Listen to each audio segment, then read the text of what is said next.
SEP FanFic Readings presents My True Love Gave to Me by Notebook and Ink.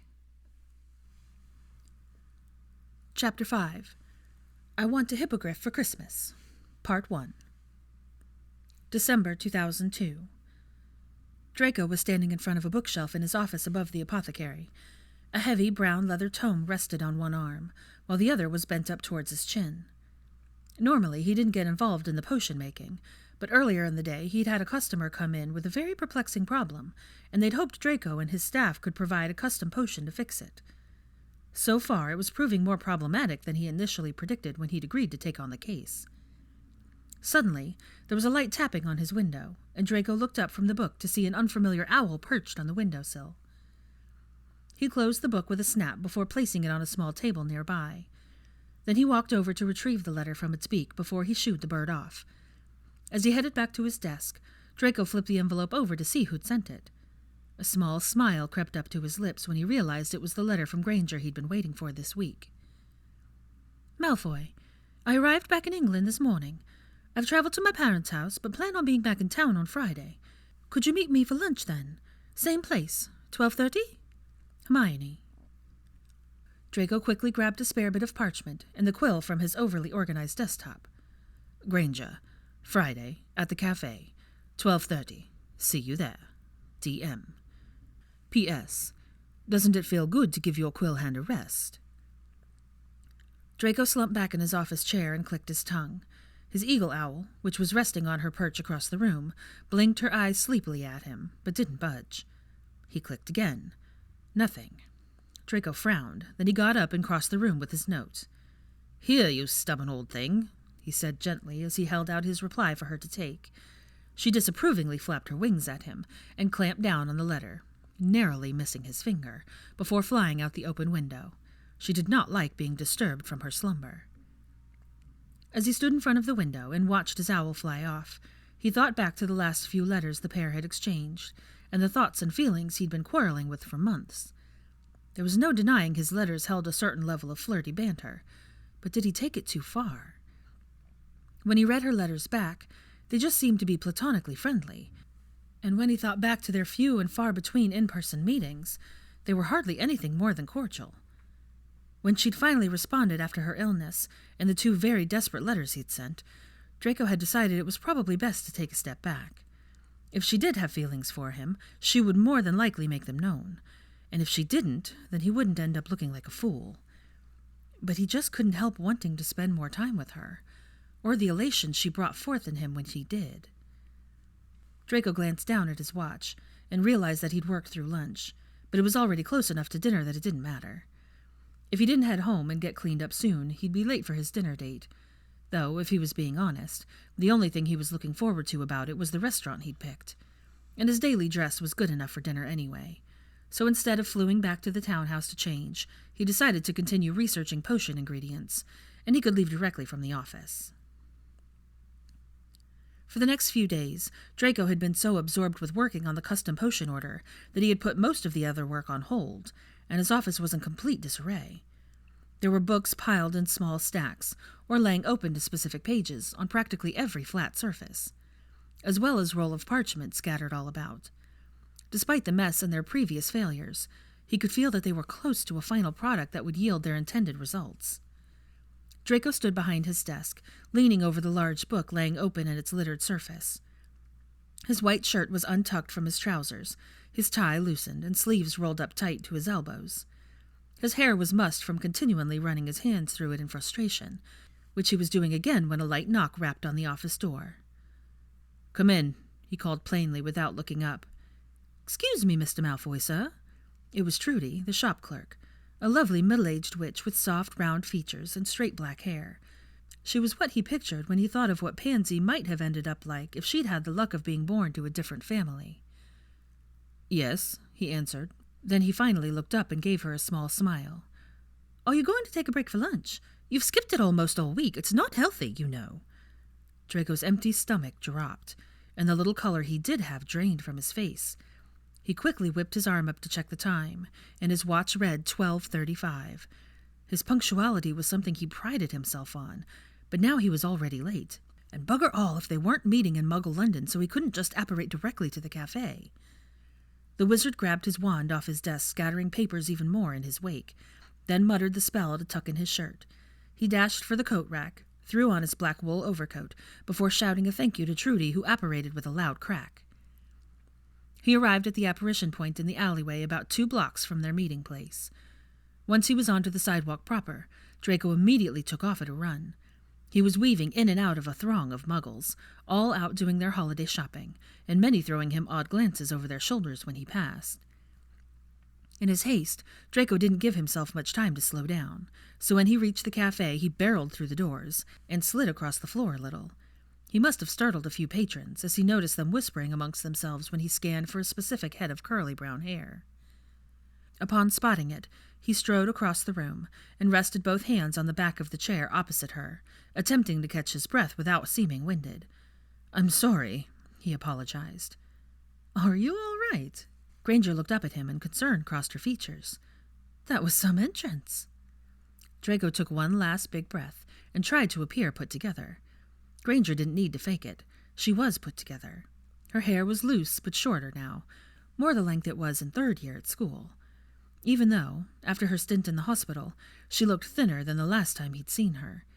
She wore a navy pencil skirt, matching blazer, and blush-colored blouse.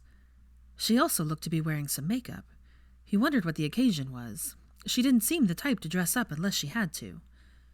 "I'm fine," he replied before pulling the chair out to sit down. He raked a hand through his hair, pushing back the floppy mess of blonde, then held up 2 fingers to signal the waitress. "I was working on something, and time got away from me." She smiled. "It happens."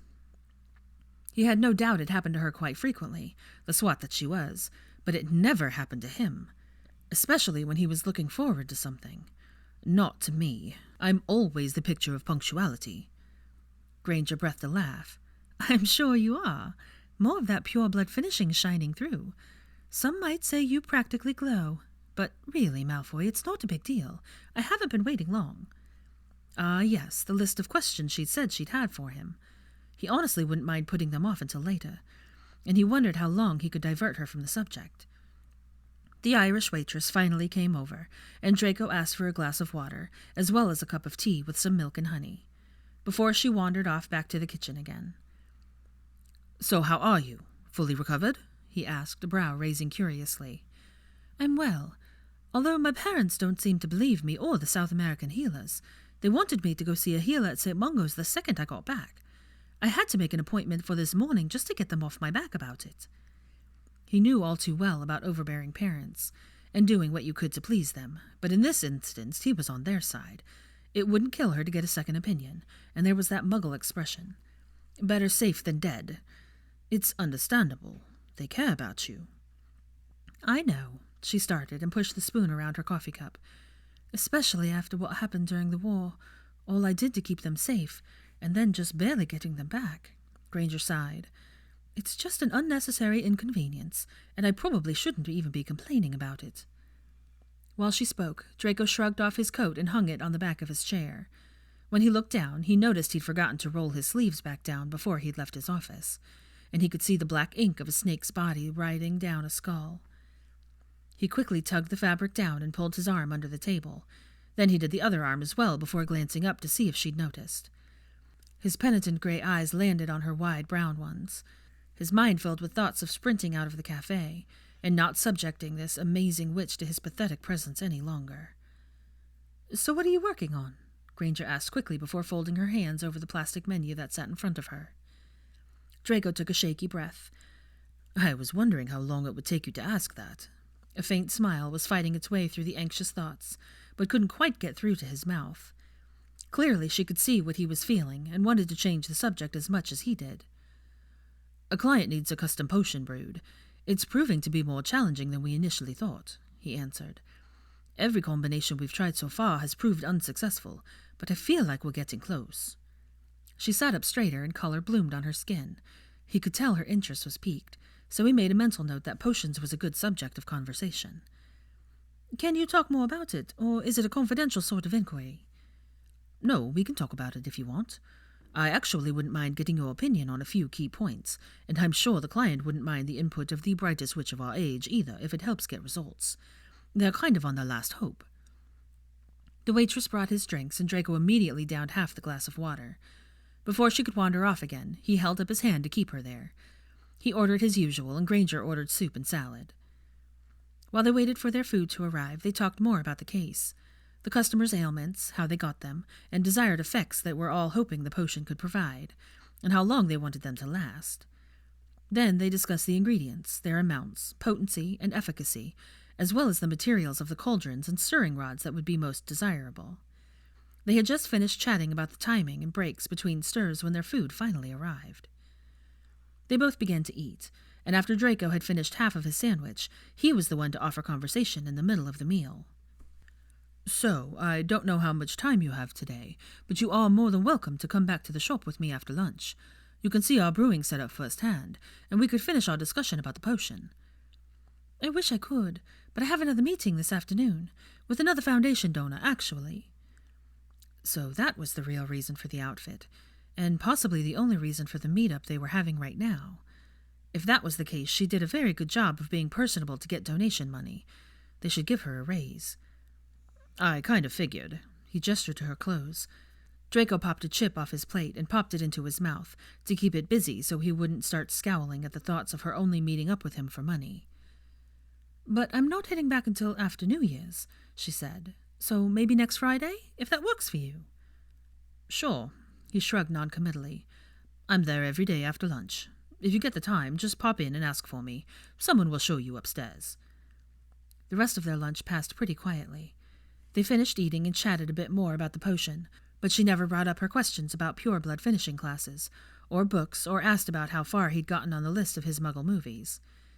In his mind, this lunch had been a disaster from the start, and he wanted to end it on his terms. After a quick glance down at his watch, he reached back to grab his coat. He fished out enough Muggle money to cover the bill, as well as leave a generous tip for the Irish waitress, and set it on the table between them. "I better get back. There's a lot of work to do," he stated, then stood up and pulled his coat on. "Okay." She looked a little dejected. "Well, thank you for covering lunch. Next time will be my treat." "Don't even worry about it, and I wish you better luck with your other donor meeting."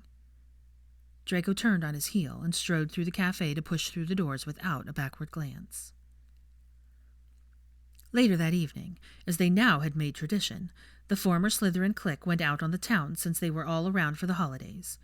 Draco, Theo, Blaze, Pansy, Daphne, and Tracy. Even Millie tagged along this year.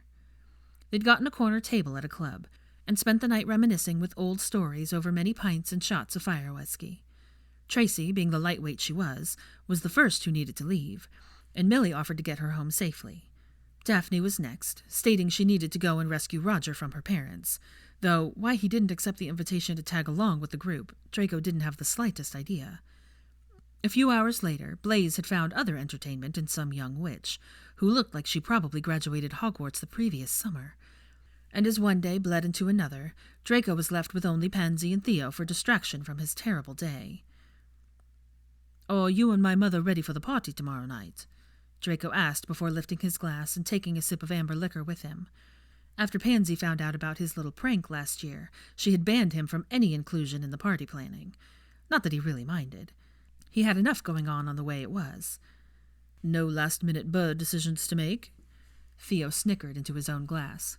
"I think you mean the party tonight." Draco looked down at his watch, and indeed his friend was right.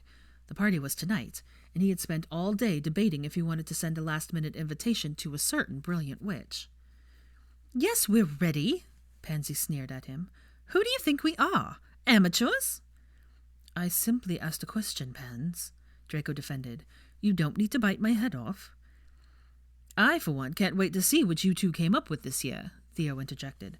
"Last year was a blast. Everyone was there." "Speaking of guests," Draco started, "how difficult would it be to send out a last-minute invitation?" Pansy huffed. "Why? Who are you thinking of inviting?" "Yeah, who?" Theo leaned forward in his seat like a child waiting for someone to throw a sweet his way. "Granger," he stated matter-of-factly.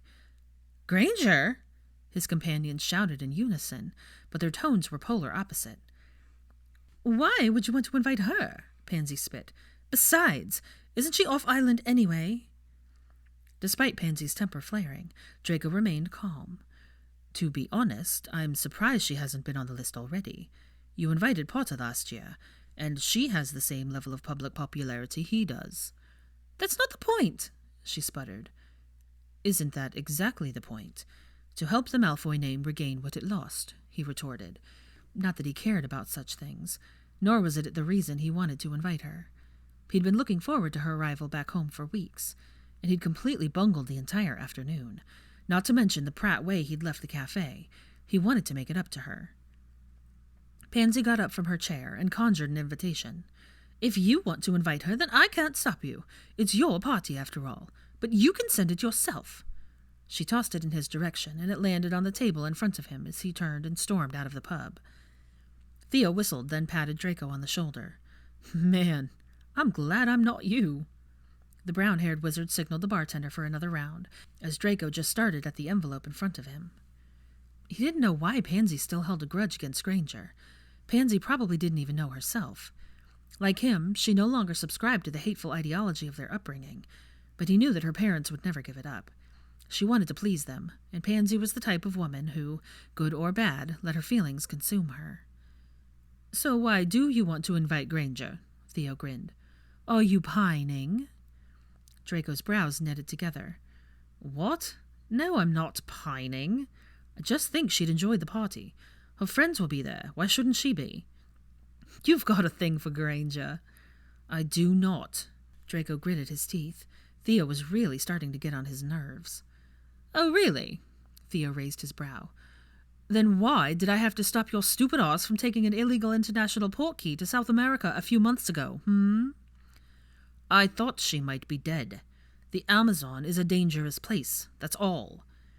The bartender waved his hand and sent a tray of their drinks floating their way, and each wizard took theirs off the tray before it made its way back up the bar. "Right. Well, if you don't want her, do you mind if I take a shot? She is brilliant, and fit now, too." "Shut your mouth, Theo, before I do it for you. Permanently." A few hours later, Draco and Theo arrived back at the townhouse. Theo stumbled to the guest bathroom, most likely to the tub, and Draco went into his study. He tossed the party invitation on his desk before he stalked to the bar cart for a nightcap. Then he sat down in his office chair to contemplate between sips on whether or not he'd really send it off.